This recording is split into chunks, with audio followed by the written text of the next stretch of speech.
कवटेमंकाळ शहरात पुण्यश्लोक राजमाता अहिल्यादेवी होळकर जयंती मोठ्या उत्साहात साजरी। कवटेमंकाळ शहरात पुण्यश्लोक राजमाता अहिल्यादेवी होळकर जयंती मोठ्या उत्साहात साजरी।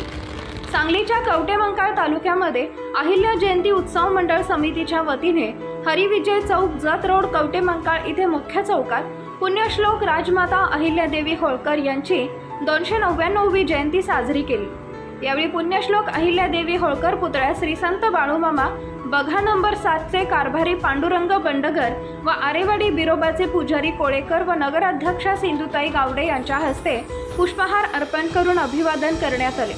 या अभिवादन कार्यक्रमास माजी सभापती अजितदादा कारंडे, ॲडव्होकेट नंदकुमार बंडगर, ज्येष्ठ नेते बाळासाहेब बापू गुरव, शिवाजीराव गावडे सावकार, डॉक्टर घागरे, विक्रम कोळेकर, सुभाष खांडेकर, बजरंग बंडगर, टायगर ग्रुपचे बंडगर, सूर्यकांत ओलेकर, प्रकाश बंडगर, बिरुदेव बंडगर, सुनील गडदे, दीपक कोळेकर, पत्रकार जगन्नाथ सकट आदी कारंडे आदी मान्यवर व कार्यकर्ते, सर्व समाज बांधव आणि महिला पदाधिकारी उपस्थित होते।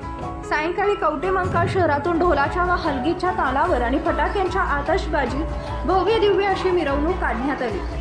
यावेळी कवटेमंकाळ तालुक्यातील ग्रामीण भागातील सर्व समाज बांधव मोठ्या संख्येने उपस्थित होते। SK न्यूज मराठी कवटेमंकाळ प्रतिनिधी तानाजी शिंगाडे।